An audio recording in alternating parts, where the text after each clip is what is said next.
Hello बच्चों, कैसे हैं आप लोग। उम्मीद है कि आपने पीओएससी पर सारे प्रॉब्लम कर लिए होंगे। आज स्टोकियोमेट्री का दूसरा जो टॉपिक है, limiting reagent and mole ratio, ये उससे भी बेहतर टूल्स हैं, best tool to solve the problem based on stoichiometry. मतलब केमिकल इक्वेशन पर बेस्ड यदि प्रॉब्लम होगा तो आप इसको आसानी से सॉल्व कर लोगे, बड़ी आसानी से।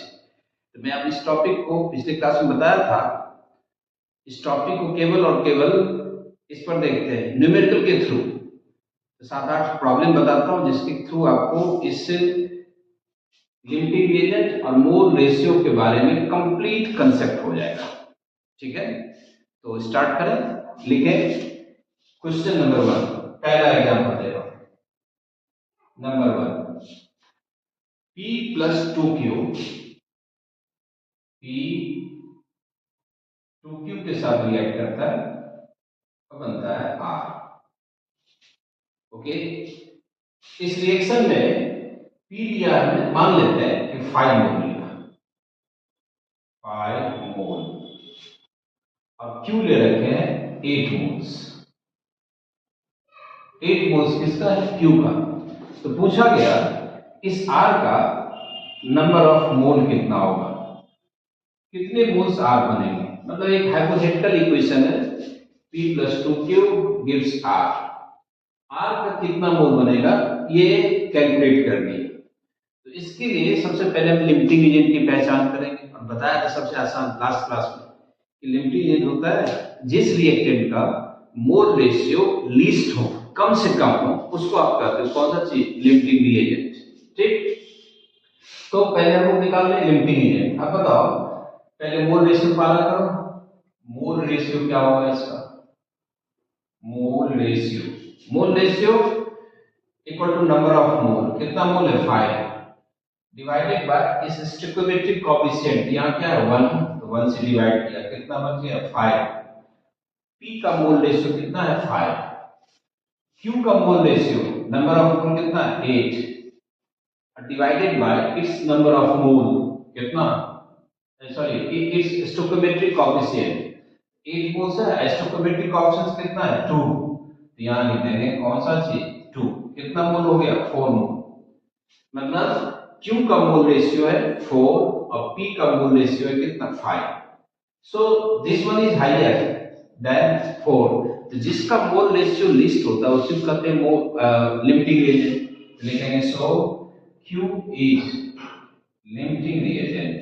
इस इक्वेशन में लिमिटिंग रिएजेंट है Q।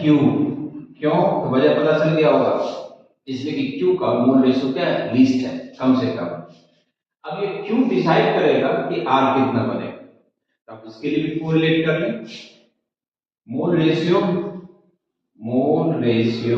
Of Q equal to mole ratio of R।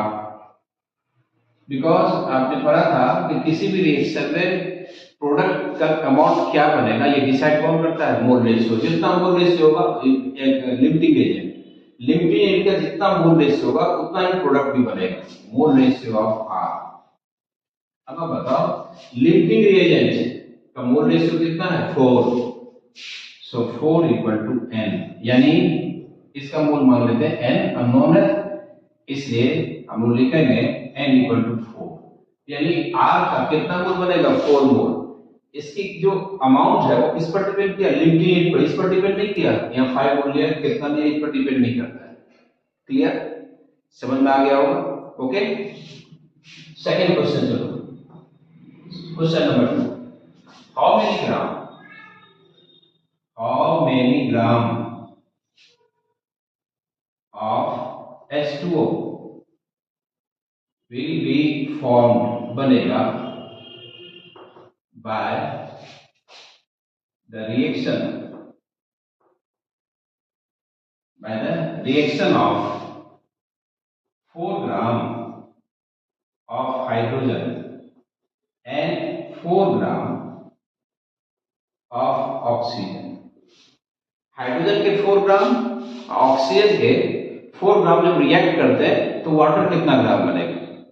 तो सबसे बेस्ट टिप्स है आप रिएक्शन इक्वेशन लिख लें, बैलेंस नहीं तो बैलेंस कर दें उसको, इसलिए कि जब लिमिटिंग रिएक्ट की बात करोगे मोल रेशियो निकालेंगे तो हमें बैलेंस रिएक्शन चाहिए, स्टोइकोमेट्रिक कोएफिशिएंट्स चाहिए। तो पता करेंगे, यहाँ ले लेता हूँ आगे कि इसको मैं हटा दूं इस प्रॉब्लम को, ठीक है।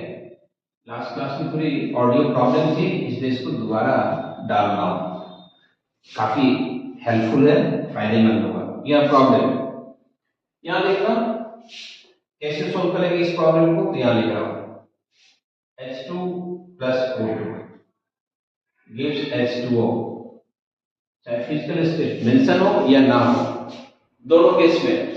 अब इस इक्वेशन को जब बैलेंस करेंगे तो इसके लिए पता है बैलेंसिंग करो, यहाँ एक हाइड्रोजन है, दो ऑक्सीजन, यहाँ एक ही ऑक्सीजन है, तो यहाँ क्या कर लेंगे हम लोग 2s2 और यहाँ लिख दिया 2s2, हो गया बैलेंस, ठीक है।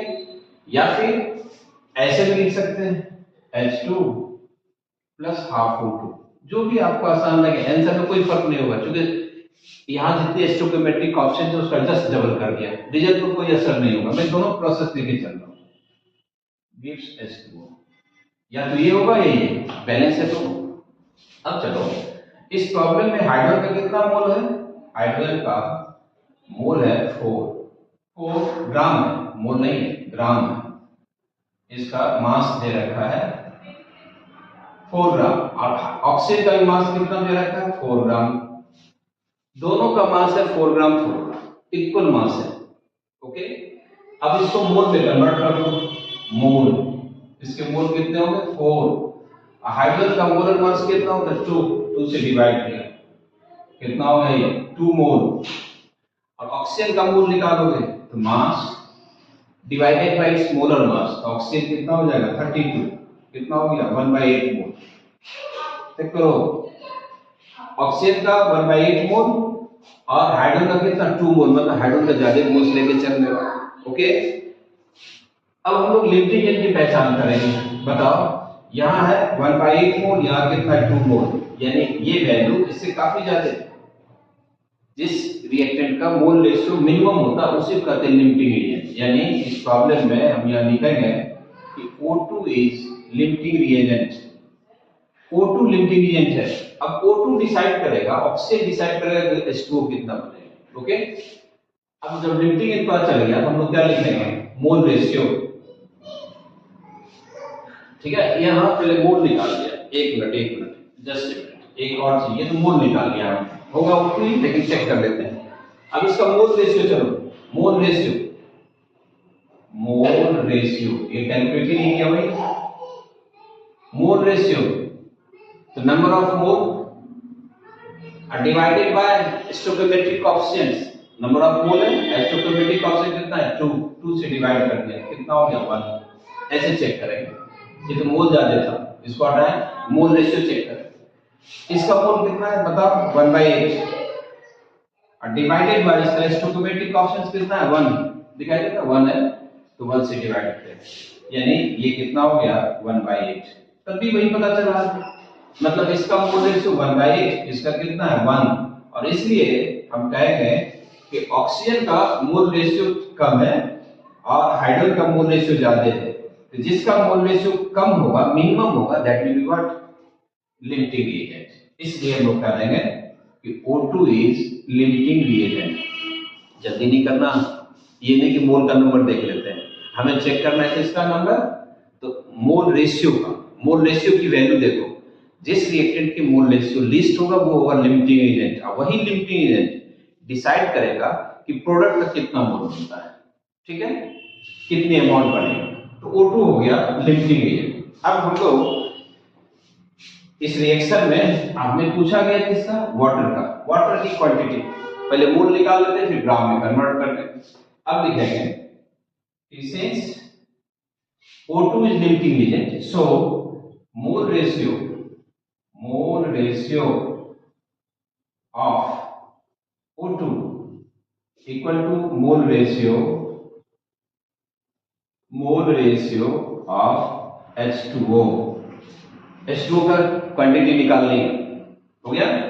अब बताओ इसका मोल रेशियो कितना निकल गया, 1/8, तो 1/8 इक्वल टू इसका मोल रेशियो निकालना है, हमें मोल तो पता नहीं इसका कितना मोल होगा, तो मान लेते हैं n मोल। वाटर में कितना मान लेते हैं, लेट ये n मोल बन रहा है, कितना मोल बन रहा है, n मोल, पता नहीं है 1 मोल 2 मोल 3 मोल क्या बनेगा, हम कैलकुलेट करते हैं। और इसका स्टोइकोमेट्रिक कांस्टेंट कितना है, 2, तो number of mole divided bye 2, okay. इसलिए n इक्वल टू क्या लिखेंगे, 2/8, देखो 2/8 यानी कितना हो गया, 1/4, कितना मोल होगा, यानी 0.25 मोल। अब बताओ वाटर का मोल पता चल गया, क्वेश्चन भी ये था कि कितने ग्राम बनेंगे, इसलिए लिखेंगे हम लोग mass of water, mass of H2O equal to number of mole of water form into GMM molar mass, molar mass से मल्टीप्लाई कर दो, ये कितना हो जाएगा, ये हो जाएगा नंबर ऑफ मोल कितना, 0.25, मोलर मास कितना होगा, 18, यानी कितना होगा 4.5 ग्राम। यानी अब रिजल्ट में आया 4 ग्राम H2 लेके चलते हैं, 4 ग्राम O2 लेके चलते हैं, तो वाटर कितना बनता है, 4.5 ग्राम। क्या समझ में आ गया सबको, ओके। हम इस प्रॉब्लम को इस इक्वेशन से भी सॉल्व करें, एक बार चेक कर लेना आप लोग। यहाँ स्टोइकोमेट्रिक काउंट कितना है, 1, यहाँ कितना हाफ, यहाँ कितना है 1, इस इक्वेशन से जस्ट हाफ कर दिया, सभी रिएक्टेंट प्रोडक्ट के स्टोइकोमेट्रिक कांस्टेंट्स को हाफ कर दिया, तब भी आप वैल्यू देखना यही आएगा, मोल्स के नंबर पर कोई इफेक्ट नहीं होगा अन्य अमाउंट पर, ओके। अब हम लोग नेक्स्ट प्रॉब्लम चलते हैं, क्वेश्चन नंबर 3। मैं आज की क्लास में केवल लिमिटिंग रिएजेंट और मोल रेशियो का कंसेप्ट और क्लियर करने के लिए केवल न्यूमेरिकल प्रॉब्लम्स बता रहा हूं, छोटे छोटे प्रॉब्लम्स, हालांकि ये सारे प्रॉब्लम प्रीवियस ईयर्स का है, PYQs है, ठीक है। तो अगला है कि maximum amount, question number 3, maximum amount of किसका, barium phosphate, Ba3PO4 whole twice, maximum amount of barium phosphate that can be formed बन सकता है, that can be formed, ठीक है, in the reaction form, या ऐसे लिख देता हूं, form when 3 mole of barium chloride का 3 मोल, okay, and 3 moles of sodium phosphate and 3 moles of sodium phosphate Na3PO4, okay, sodium phosphate, 3 moles of sodium phosphate react together, ये आपस में react करता है, मतलब इस रिएक्शन में कितने बनेंगे, मैक्सिमम नंबर ऑफ मोल, ये पता करना किसका, तो बेरियम फॉस्फेट का। तो सबसे पहले हम लोग रिएक्शन लिख लेते हैं, देखो कैसे सॉल्व करेंगे, बेरियम क्लोराइड और इसके रिएक्शन का है सोडियम फॉस्फेट का, ठीक है, Na3PO4, okay, Na3PO4 gives barium phosphate Ba3PO4 whole twice plus बच जाएगा सोडियम, तो सोडियम क्लोराइड बनेगा NaCl। अब आप रिएक्शन सिंपल था, ठीक है, केवल ये समझो डबल डिकम्पोजिशन रिएक्शन है, उसके रेडिकल्स इंटरचेंज हुआ, बेरियम के साथ आ गया फास्फेट, सोडियम के साथ आ गया क्लोराइड, यानी डबल डिकम्पोजिशन रिएक्शन है जो आपके क्लास 9 10th में भी पढ़े होंगे, ओके। अब बैलेंस करो, तो बेरियम कितना है 3, यहाँ कितना मोल लिखेंगे 3, स्टोइकोमेट्रिक कांस्टेंट कितना 3, अच्छा फास्फेट कितना है, यहाँ देखो फास्फेट कितना है 2, तो यहाँ हम लोग क्या लिख देंगे 2 सोडियम फास्फेट, देख लो 2 मोल्स ऑफ सोडियम फास्फेट। अब बताओ सोडियम कितना हुआ 6, क्लोरीन कितना हुआ 6, तो क्या लिखेंगे 12 NaCl, इक्वेशन ये इसका प्रेसिपिटेट होता है, मैं पहले बता दूं, ठीक है। Barium phosphate. अब हमें ये निकालना है कि यदि हम लोग इसका कितना मोल लिया 3 मोल इनिशियली, मतलब टेकन जो आपने अमाउंट लिया है रिएक्शन मिक्सचर में वो ये है 3 मोल्स, और 3 मोल्स इसका भी है, इसका भी 3 मोल्स है। आपसे पूछा गया कि इसका मोल कितना होगा, बेरियम फास्फेट का कितना मोल होगा। ऐसे इक्वेशन देखने से नहीं पता चलेगा कि 3 मोल 2 मोल, हालांकि कई तरीका बेटे। एक बार फिर से रिकैप करता हूं कि लिमिटिंग एजेंट की पहचान करने का मैं 4 तरीका बताया था, याद होगा। पहला कि जो रिएक्टेंट कंप्लीटली कंज्यूम हो जाए, दूसरा जिस रिएक्टेंट के कारण लीस्ट अमाउंट ऑफ प्रोडक्ट बनता हो, जनरेट होता है, प्रोड्यूस होता है, और तीसरा बताया था कि जिस रिएक्टेंट के नंबर ऑफ इक्विवेलेंट्स लीस्ट होता है उसको कहते हैं, या चौथा सबसे आसान तरीका कि जिस रिएक्टेंट का मोल रेशियो सबसे कम हो उसको हम लोग क्या कहते हैं, लिमिटिंग एजेंट। तो यहाँ सबसे आसान है मोल, क्योंकि इक्विवेलेंट वेट निकालोगे तब जाके निकलेगा equivalent weight upon equivalent weight. तो लगभग यदि आपको पता है इक्विवेलेंट वेट, वो भी मेथड यूज कर सकते हो। इतने मोल है तो कितना इक्विवेलेंट होगा, इतने मोल है तो कितना इक्विवेलेंट होगा, कैलकुलेट कर लेंगे, वो भी तरीका बताऊंगा। पहले जो सबसे बेस्ट टूल है कौन सा चीज, मोल रेशियो, उसके बारे में हम लोग जानकारी लेते हैं। मोल रेशियो सबसे आसान टूल है, देखो कैसे। मोल कितना है 3 मोल, 3 मोल, पता नहीं चलेगा कि लिमिटिंग एजेंट कौन सा है। हम लोग क्या करेंगे कि इसमें से सबका मोल रेशियो निकालना है। मोल रेशियो, मोल रेशियो निकालना कैसे निकालते हैं, number of mole divided by stoichiometric constant कितना है 3, डिवाइड किया 3 से, कितना हो गया 1। यहां नंबर ऑफ मोल कितना है 2, सॉरी 3, और स्टोइकोमेट्रिक कांस्टेंट कितना है 2, 2 से डिवाइड कर दिया। अब आप बताओ ये कितना हो गया 1.5, यही लिख देता हूं नीचे, ये हो गया 1.5। तो मोल रेशियो इसका है कितना 1.5, इसका मोल रेशियो कितना 1, this value is higher than this. इसलिए हम लोग कहेंगे कि barium chloride is limiting reagent. Limiting reagent हो गया कौन सा चीज, ऑलरेडी मोल दिया था, आपने स्टोइकोमेट्रिक कांस्टेंट से डिवाइड किया, मोल में स्टोइकोमेट्रिक कांस्टेंट से डिवाइड करो, you will get mole ratio. Okay, अब लिमिटिंग एजेंट हो गया, इसलिए इसका जो मोल हुआ मोल रेशियो वो इसके मोल रेशियो के बराबर होगा, लिखेंगे। So mole ratio of barium chloride equal to mole ratio of barium phosphate, Ba3PO4 whole twice. हो गया। अब बताओ इसका मोल रेशियो कितना है 1, यहां लिख रहा हूं। सो 1 इक्वल टू, अब इसका मोल रेशियो निकालेंगे, हमें नंबर ऑफ मोल पता नहीं है, n डिवाइडेड बाय इसका मोल रेशियो कितना है, सॉरी स्टोइकोमेट्रिक कांस्टेंट कितना है 1, तो 1 से डिवाइड करेंगे, इसलिए n इक्वल टू कितना होगा 1। इसलिए इस रिएक्शन में यदि ये 3 मोल लेके चलेंगे, ये भी 3 मोल, तो ये कितना बनेगा 1 मोल। दूसरा यूनिटरी मेथड देखो, हमने लिमिटिंग एजेंट निकाल लिया, कौन सा चीज, बेरियम क्लोराइड। अब जब यही डिसाइड करेगा कि प्रोडक्ट कितना बनेगा, जब ये 3 मोल खर्च होता है ये कितना बनता है 1 मोल। यदि ये 6 मोल खर्च होता है ये कितना बनता है 2 मोल, जस्ट 1/3। तो इसका 3 मोल है तो इसका कितना निकल गया 1 मोल। लेकिन ऐसे जो यूनिटरी मेथड में बच्चों को कई बार उल्टा कंसेप्ट ले लेता है, गलतियां कर लेता है, इसलिए सबसे बेस्ट टूल है you follow the concept of what, mole ratio. Okay, सही बच्चों को समझ में आ रहा है, मजा आएगा यदि आप ठीक से समझोगे तो बिल्कुल मजा आएगा। बस एक ही बात दिमाग में रखना, मोल रेशियो ये कैसे फाइंड करें, तो number of mole divided by stoichiometric constant, और जिस रिएक्टेंट का मोल रेशियो मिनिमम होगा, सबसे कम होगा, वही क्या होगा, लिमिटिंग एजेंट, वही डिसाइड करेगा कि प्रोडक्ट कितना बनेगा। ये मैंने तीसरी चौथी बार रिपीट किया है। नेक्स्ट अगला चलता हूं नंबर 4 में।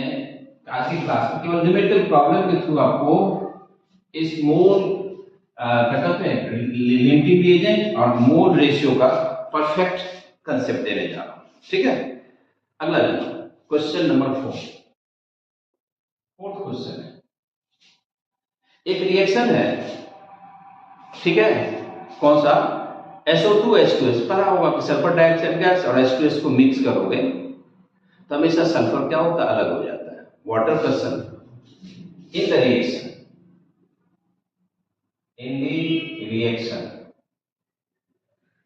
रिएक्शन है SO2 plus H2S gives sulfur plus H2O।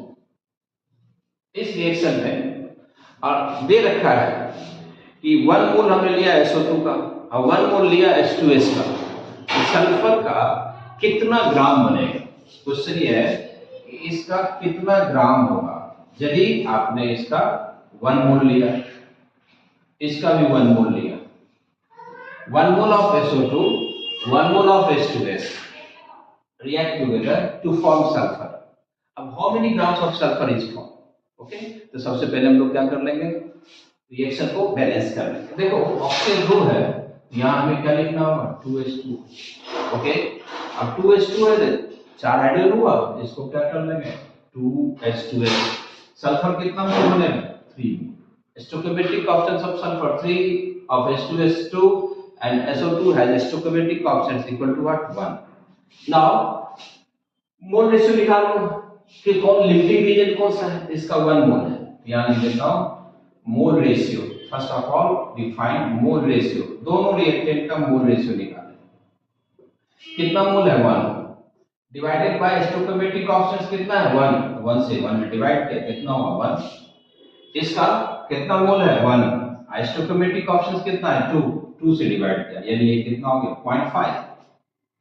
अब बताओ इस रिएक्शन में लिमिटिंग कौन सा होगा, तो लिखेंगे सो H2S is limiting reagent. H2S इस रिएक्शन में लिमिटिंग रिएजेंट है, क्लियर है, दिखाई दे रहा। नाउ ओके, अब हमें लिमिटिंग पता चल गया कौन H2S।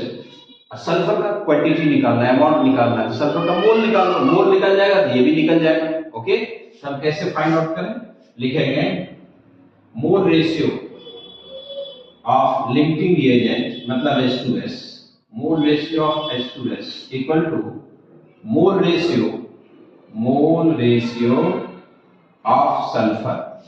ठीक है, इसलिए कि प्रोडक्ट को हमेशा हम कोरिलेट करते हैं किसके साथ, लिमिटिंग के साथ। अब बताओ इस H2S का कितना मोल रेशियो है 0.5 इक्वल टू इसका मोल हमें नहीं पता है, मोल निकालना है, n मान लिया, n मोल्स बनता है। ओके, और इसका स्टोइकोमेट्रिक कांस्टेंट कितना है 3, तो क्या लिखेंगे 3।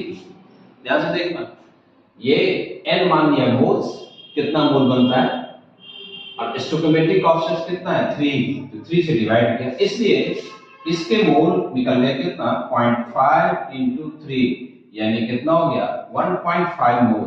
अब बताओ सल्फर का 1.5 मोल्स बन रहा है, आपसे पूछा गया W कितना ग्राम होगा, तो यहां लिखेंगे mass of sulphur that is W। कैसे निकालते हैं, तो number of mole into element है तो ग्राम एटॉमिक मास GAM, किसका सल्फर का GAM। अब बताओ इसका मोल्स कितना है 1.5 और सल्फर का एटॉमिक मास कितना होता है 32, मल्टीप्लाई करो तो कितना हो जाएगा ये 48।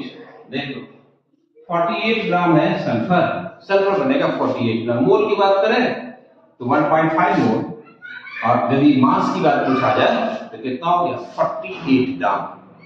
ये जो देखो कितना सिंपल है, बस जरूरत है लिमिटिंग एज का या इसका क्या कहते हैं मोल रेशियो का। कोई थ्योरेटिकल प्रॉब्लम नहीं है, जब भी आता है एग्जाम में तो प्रॉब्लम आता केवल एक ही बात पर, न्यूमेरिकल का कांसेप्ट पूरे फिजिकल केमिस्ट्री में यूज होगा, खास करके स्टोइकोमेट्रिक से यूज करो, फिर आगे जब चलेंगे हम लोग आयनिक इक्विलिब्रियम, वहां भी कई बार मोल रेशियो लिमिटिंग की जरूरत पड़ जाती है आयनिक में, केमिकल में, है ना।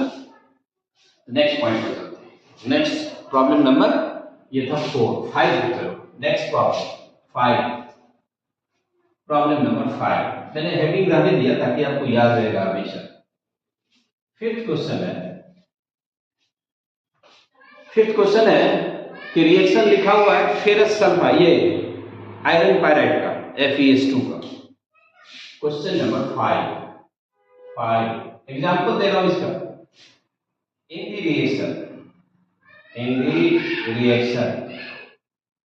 रिएक्शन है FeS2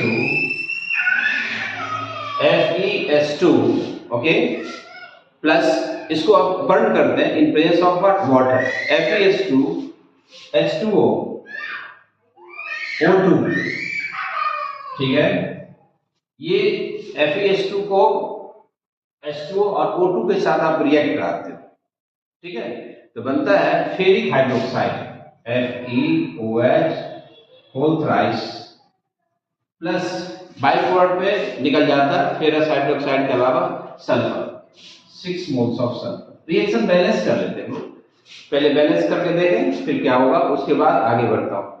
2FeS2 6H2O, ठीक है, देखो सल्फर कितना हो गया, 2 दूनी 4, वहां हमने लिख दिया कितना, 6 सल्फर लिखा है, चेक कर लेना पूरा रिएक्शन, 3 सल्फर लिखे यहां लिखा, इसमें FeS2 वाला प्रॉब्लम में प्रॉब्लम कंप्लीट देखो, 2 मोल्स ऑफ FeS2, ठीक है, plus 6H2O, okay, plus 5O2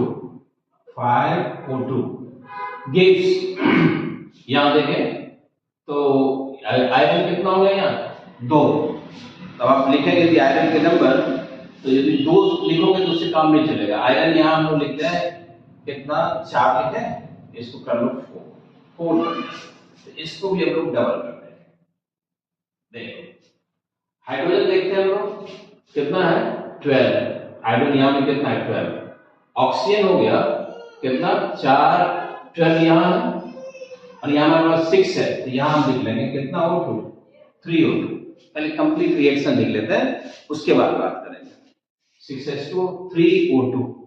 अब हमारे पास एक चीज और रह गया, सल्फर यहाँ कितने हैं देखना 8, और यहाँ सल्फर में कितना रखा है 6, इसको चेंज कर दो, कितना मिल लिखते हैं 8 मोल ऑफ सल्फर, बाकी 8 सल्फर है, चेक कर ले हम लोग, है ना, 8 moles of sulphur, okay, 6H2O 3O2 आ जाएगा। ऑक्सीजन एक बार हम लोग फिर से चेक कर लें, ऑक्सीजन देखो 6 और 6 12, यहाँ भी ऑक्सीजन कितना है 12। हाइड्रोजन चेक कर लेते हैं, तो हाइड्रोजन कितना हो गया 12, और यहाँ भी हाइड्रोजन 12। अब शायद रिएक्शन बैलेंस चेक कर लेना, आयरन 4 है, सल्फर 1।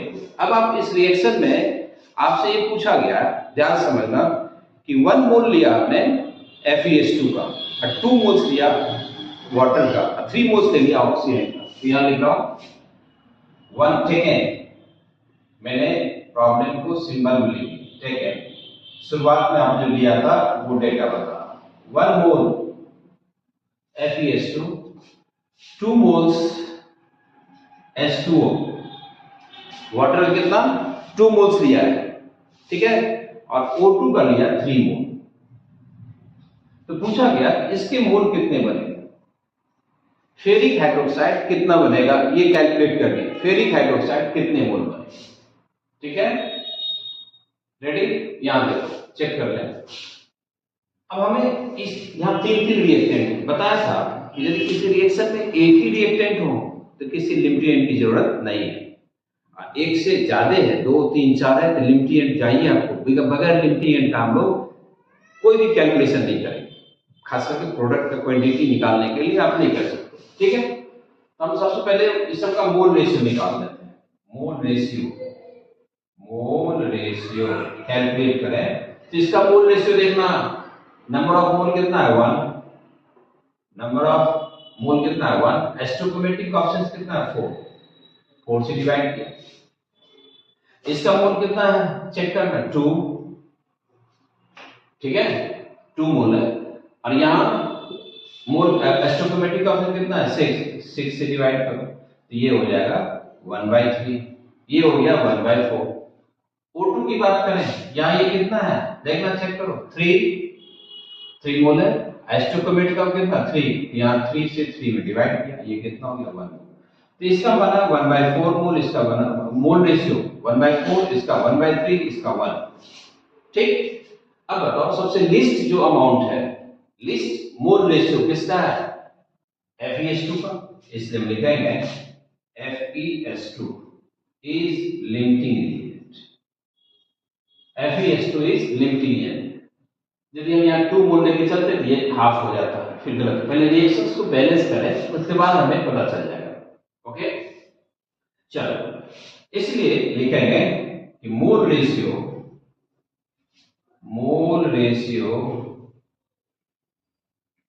ऑफ FeS2 का mole ratio equal to mole ratio.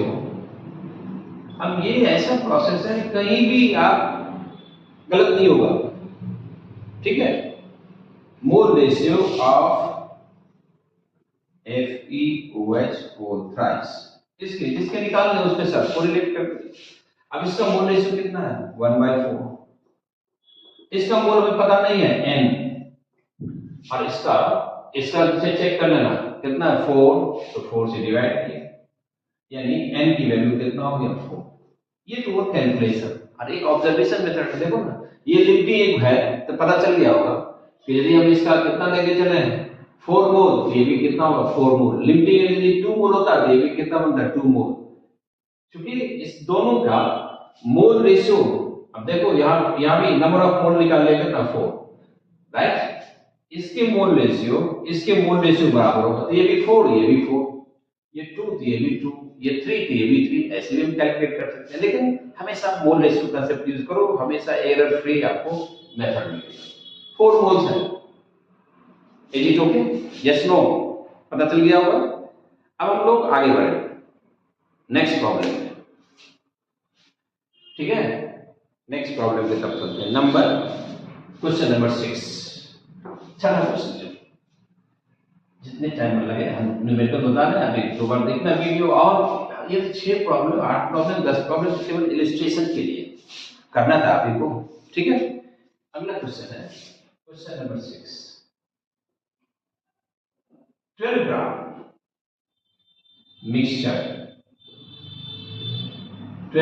Mixture of sodium chloride NaCl and Na2CO3, sodium chloride और सोडियम कार्बोनेट का आपने मिक्सचर लिया। ऑन हीटिंग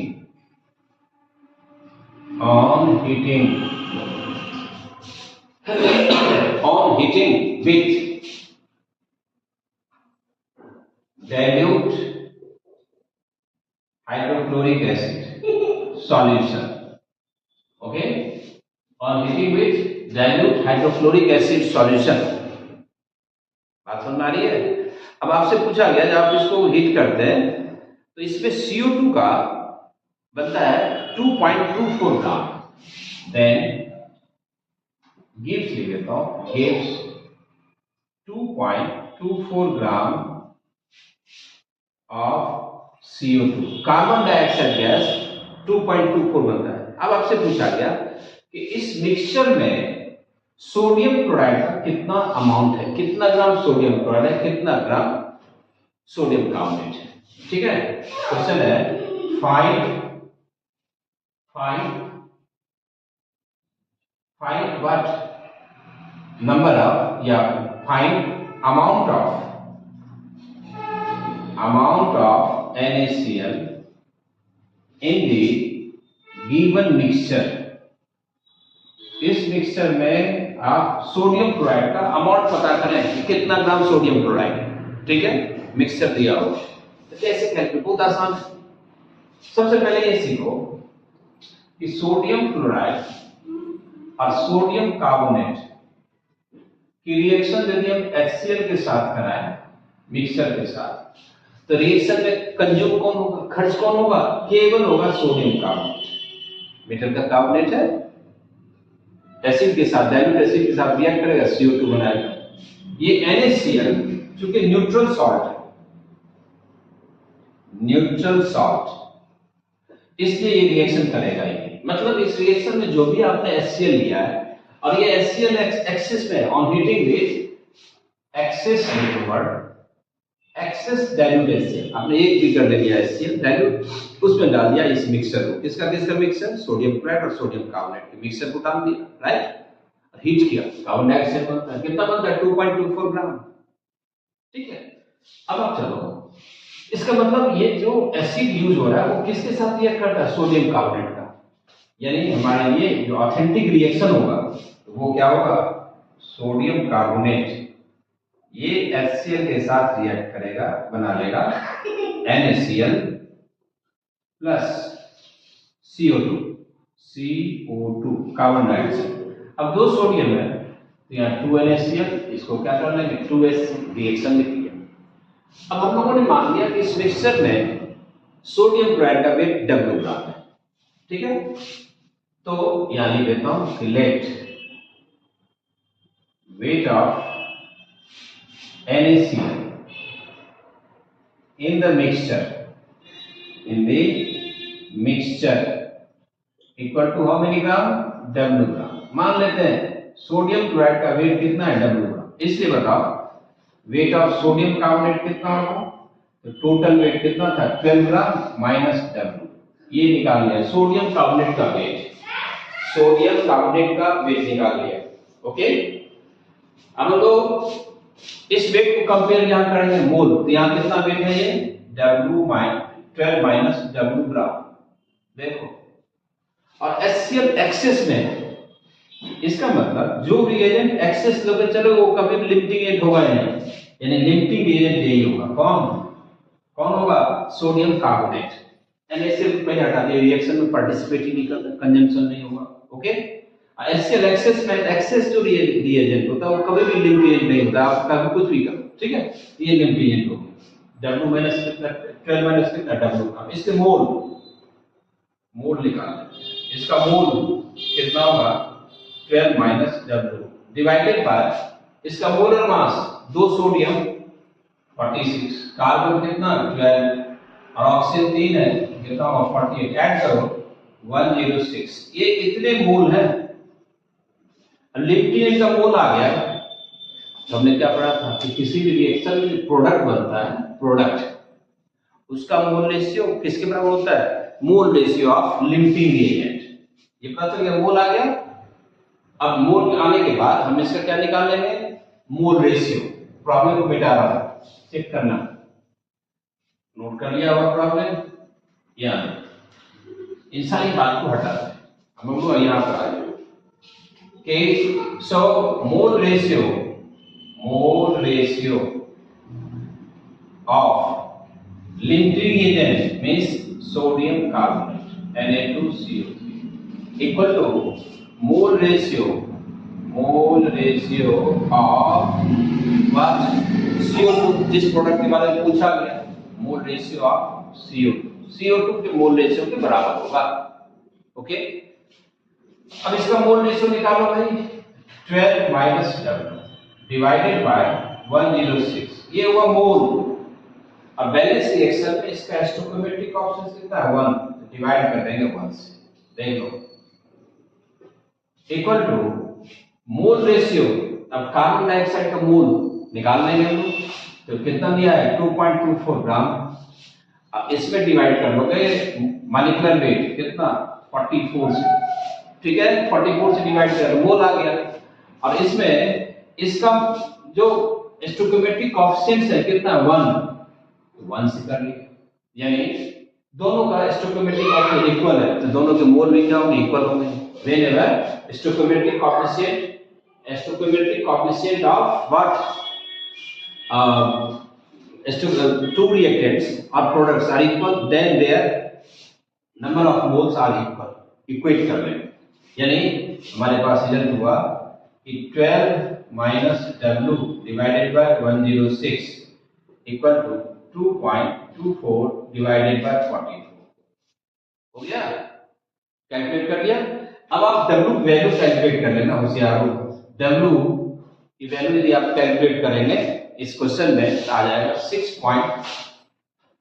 किसका वेट हो गया NaCl का 6.66 ग्राम आ जाएगा, कैलकुलेट कर लेंगे, मैं डायरेक्ट आंसर लिखूंगा, ठीक है। इसलिए कि सोडियम कार्बोनेट का वेट जब आता है वो आएगा कितना 5.4 ग्राम, इसको आप करोगे चेक कर लेना, आ जाएगा इतना ग्राम। ओके, अच्छा प्रॉब्लम था, समझ में आ गया होगा। बस हर जगह मोल रेशियो की बात करना है, और किसका मोल रेशियो वही करेंगे, तो जिसके जो लिमिटिंग रिएजेंट है उसके साथ कोरिलेट करो मोल ratio of compound given in the problem, ठीक है। प्रॉब्लम में जो कंपाउंड दिया है उसका कर लो। उसके बाद चलते हैं क्वेश्चन नंबर 7। नेक्स्ट प्रॉब्लम, हटा दें इसको, W निकल गया और W किसका वेट मान लिया था, NaCl, सोडियम क्लोराइड 6.6 ग्राम, 12 में से माइनस कर दो तो क्या हो जाएगा। कभी कभी इसी प्रॉब्लम में आया था परसेंटेज बताओ कितना परसेंट सोडियम क्लोराइड, कितना परसेंट सोडियम कार्बोनेट, तो हम लोग क्या करेंगे 6.6 डिवाइडेड बाय कितना 12, टोटल मास था 100 से मल्टीप्लाई कर लेंगे। ओके, नेक्स्ट प्रॉब्लम है the moles of O2 required for the reaction with 6.8 gram of ammonia. Ammonia के रिएक्शन कराते हैं किसके साथ, ऑक्सीजन के साथ, और उसमें 6.8 ग्राम लिया अमोनिया का, तो पूछा गया कि ऑक्सीजन का वेट कितना चाहिए, ऑक्सीजन का वेट कितना चाहिए, कितना ग्राम चाहिए। क्वेश्चन नंबर 7, ठीक है। Okay, the mole of, question number 7 आएगा, the mole of O2, the number of moles of O2 required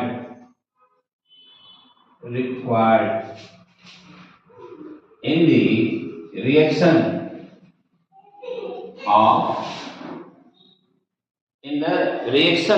कितने ग्राम, in the reaction of 6.8 gram, 6.8 gram of ammonia, ठीक है। अमोनिया के साथ रिएक्ट करता है तो 6.8 ग्राम अमोनिया के साथ रिएक्ट करता है, कितना होगा, विल बी, मान लो ऑप्शंस दे रहे हैं तो दे रखा है 8 मोल, या इसमें ऑप्शंस लेके चलो, या दिया रहेगा मान लो 5 मोल है, 2.5 है ना, या 1 मोल जो भी है, तो ये ऑप्शंस भी दे सकता है। ओके, तो मैं एमसीक्यू नहीं लिखूं, लिखने में टाइम लगेगा, सीधा पढ़ लो विल बी व्हाट, या क्वेश्चन है विल बी व्हाट। तो रिएक्शन लिखेंगे हम लोग, ammonia plus O2 gives nitric oxide plus H2O। अब आप लोग ये रिएक्शन 9-10 क्लास में पढ़े होंगे, इस रिएक्शन करते हैं 45-46 रिएक्शन, कौन सा रिएक्शन 45-46, मतलब बैलेंस करने के लिए याद करते बच्चे कुछ पास और ज्यादा कंसेप्ट होता है, कैसे रिएक्शन याद रखें, वो खुद ब खुद एक निकाल लेता है ट्रिक्स। तो यहाँ देखो 46, 45, 46, मतलब रिएक्शन बैलेंस करना है भाई। आप लिमिटिंग या मोल रेशियो की बात करोगे तो आपको लिमिटिंग ये रिएक्शन बैलेंस होना चाहिए। 45-46 रिएक्शन के नाम से ये फेमस है। अब आप चलो, इसका कितना ग्राम लिया है, 6.8 ग्राम, और आपसे पूछा गया कि इसके मोल्स कितने चाहिए, इसका मोल कितना चाहिए। सिंपल है, हमें प्रोडक्ट से मतलब है ही, तो हम क्या लिखेंगे, दोनों का मोल निकालो, नंबर ऑफ मोल, पहले मोल फाइंड आउट करें, नंबर ऑफ मोल्स, तो क्या लिखेंगे, mass upon molar mass. Ammonia का मोलर मास कितना, 70, ये कितना होगा 0.4। देखो वाटर का मोल्स हमें पता नहीं है, मान लेते हैं कितना, n मान, जो अननोन है उसका वेट का है ऑक्सीजन का, ऑक्सीजन के बारे में कोई नहीं पूछा ही गया कि ऑक्सीजन के कितना मोल चाहिए। अब इसका मोल रेशियो फाइंड करो, मोल रेशियो फाइंड करो तो कितना होगा भाई 0.4 number of mole divided by stoichiometric coefficient, check करो कितना, यहाँ 4, तो 4 से डिवाइड किया, इसका कितना होगा, इसका कितना होगा, number of mole n divided by stoichiometric coefficient कितना है 5, 5 से डिवाइड किया, यहाँ 4 था 4 से डिवाइड किया। अब ये दोनों इक्वल होगा, दोनों क्या होंगे, इक्वल, ठीक है। क्योंकि आपको डायरेक्ट पूछा गया कि इसका मोल तो इसका कितना चाहिए, हमें प्रोडक्ट से कोई मतलब है ही नहीं, डायरेक्ट ऑक्सीजन के मोल पूछेगा। तो जब रिएक्शन कर लेता है कंप्लीटली, याद रखना एक और बात, यदि किसी रिएक्शन में सारे रिएक्टेंट कंज्यूम हो जाए, दोनों जितना मोल आपने लिया, मोल रेशियो ए का उतना है बी का कंप्लीटली कंज्यूम हो जाएगा, तो वहां लिमिटिंग की जरूरत है ही नहीं। तो यहाँ लिमिटिंग की जरूरत नहीं है, इसका जो मोल रेशियो होगा वो कितना होगा, ऑक्सीजन के मोल रेशियो बराबर होगा कंप्लीट रिएक्शंस के लिए। इसलिए ये कितना होगा 0.1, यहाँ कर लो 0.1, और ये कितना होगा n/5, देखें 0.1 हुआ n/5, इसलिए n की वैल्यू निकालोगे तो कितना होगा 0.5 मोल, मतलब ऑक्सीजन का मोल कितना होगा 0.5। अब 0.5 मोल ऑक्सीजन का मतलब पता है कितना ग्राम, तो 0.5 इंटू 32 ग्राम यानी कितना होगा 16 ग्राम। यदि इसका 6.8 ग्राम खर्च हो रहा है तो इसका कितना ग्राम होगा 16 ग्राम। ये भी लिख देता हूँ, W इक्वल टू हो जाएगा, सो W इक्वल टू 16, O2 है 32, मोलर मास कितना 32, I two number of mole 0.5 half हो गया तो कितना हो गया 16 ग्राम। हालांकि ये नहीं पूछा गया था लेकिन कैलकुलेट कर लिया हमने, मोल भी और ये भी। अब एक प्रॉब्लम और जाते हैं, ठीक है, आसान है, समझ में आ रहा है तो मैं कंटिन्यू करूं और प्रॉब्लम बता सकता हूं। अब जरूरत यही है कि आप प्रॉब्लम करें, हमसे पूछें, जितने प्रॉब्लम सोल्व करेंगे आप उतनी ज्यादा कंसेप्ट होगा। फिजिकल केमिस्ट्री का यही मंत्र है, थियरी याद करने से फॉर्मूला याद करने, फॉर्मूला ठीक है याद हो जाएगा, लेकिन जितनी ज्यादा आप न्यूमेरिकल्स करोगे उतनी ज्यादा कॉन्फिडेंस आएगा, कोई भी प्रॉब्लम आप आसानी से कर लेंगे। ठीक है, अब हम लोग अगला प्रॉब्लम में आ रहे हैं, लास्ट प्रॉब्लम। ब्यूटेन जो एलपीजी है, लिक्विफाइड पेट्रोलियम गैस, उसका कंबशन कराते हैं। ओके, क्वेश्चन नंबर 8 क्लियर करो। C4H8 NH10 butane, this is butane, और इसका कंबशन करा दिया, मतलब O2 के साथ ऑक्सीजन के साथ रिएक्शन करा दिया। अब याद रखना, जब भी कुकिंग गैस नॉर्मल ब्यूटेन या आइसोब्यूटेन या प्रोपेन का सबका मिक्सचर होता है, प्रोपेन, नॉर्मल ब्यूटेन, आइसोब्यूटेन का जो मिक्सचर होता है that is what cooking gas LPG. अब यहाँ ब्यूटेन है, इसका कंबशन कराओगे तो बनेगा CO2H2। अब आपसे पूछा गया है इस रिएक्शन में कि यदि हम लोग ब्यूटेन का 0.15 मोल लेके चले, ब्यूटेन का कितना 0.15 मोल, तो इसका मोल कितना होगा, ये क्वेश्चन है, देख लो। 1.15 मोल है ब्यूटेन का, तो इसका मोल कितना होगा। अब आप बताओ, ऐसे देखने से नहीं पता चलेगा, सब पहले बैलेंस कर देंगे। अब हाइड्रोकार्बन का जो हम कंबशन कराते हैं, मतलब ऑक्सीजन के साथ रिएक्शन कराते हैं, तो एक टिप्स याद रखना, रिएक्शन अपने आप बैलेंस नहीं होगा। क्या, तो वो मंत्र है कि उस हाइड्रोकार्बन में के 1 मोल में जितना मोल कार्बन है उतना बनेगा CO2, 4CO2, और जितना हाइड्रोजन है जितने मोल उसका हाफ H2O बनेगा, यानी कितना 10, या क्या होगा 5। बाकी बची अब ऑक्सीजन, तो ऑक्सीजन गिर गई, कार्बन हाइड्रोजन बैलेंस हो गया, तो ऑक्सीजन आपके हाथ में जितने यूज होता है देते हो, 8 और 5 कितना हो 13। अब 13 ऑक्सीजन एटम है, हमें क्या चाहिए 13/2, बैलेंस कर लिया हम लोगों ने, राइट। अब बताओ, हमें अब ऑक्सीजन और वाटर की कोई जरूरत है ही नहीं, हमें जरूरत है किससे, कार्बन डाइऑक्साइड इसका। तो मोल रेशियो निकाल लेते हैं, मोल रेशियो, ठीक है। अब आप कहोगे सर लिब्डेन क्यों नहीं लिया, ऑक्सीजन के साथ आप बर्न करा रहे हो, इसका मतलब ऑक्सीजन सफिशिएंट है, एक्सेस है, तो खुद ब्यूटेन ही क्या होगा, लिब्डेन होगा। तो मोल रेशियो इसका कितना होगा, मोल नंबर ऑफ मोल बताना कितना है 0.15 डिवाइडेड बाय इसका स्टोइकोमेट्रिक कांस्टेंट कितना है 1। अरे नहीं पूछ सकते, लिखेंगे 1, तो 1 से डिवाइड किया, ये कितना होगा 0.5। इसका मोल रेशियो निकालोगे तो कितना होगा n number of mole divided by stoichiometric constant कितना 4 से डिवाइड कर दो n/4। समझ आ रहा है, ओके। यानी रिजल्ट आ गया कि 0.5 इक्वल टू n/4।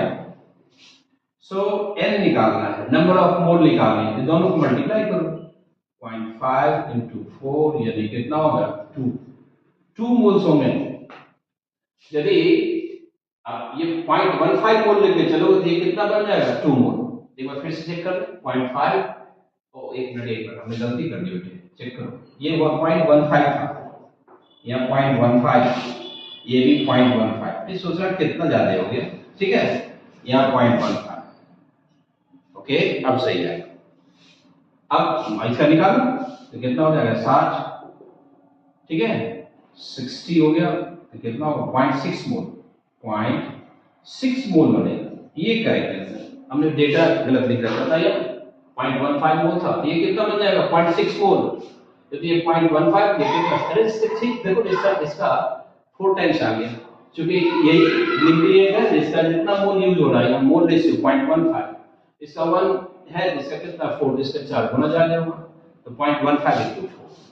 तो इस तरह से हमने कोशिश की कि आपको मोल रेशियो को यूज करते हुए लिमिट की पहचान कैसे करें और इस पर बेस्ड जो न्यूमेरिकल प्रॉब्लम्स है उसको कैसे सॉल्व करें। आई होप कि आप लोगों को मजा आया होगा, समझ में आएगा। जब समझ में आएगा तभी मजा आएगा। थोड़ी सी ऑडियो प्रॉब्लम थी, नॉइज था, डिस्टर्बेंस, लेकिन फिर भी आपको सुनाई देता होगा, सुन लोगे। ठीक है, आप ऐसे खुश रहे, खूब मन से बढ़े, स्वस्थ रहे। और यदि अच्छा लगता है तो अपने फ्रेंड को शेयर जरूर करें ताकि वो भी ले लें, और सब्सक्राइब कर लो ताकि टाइम पे आपके पास जो भी लेक्चर ले रहे हैं वो आप तक पहुंच जाए। Thank you, bye bye.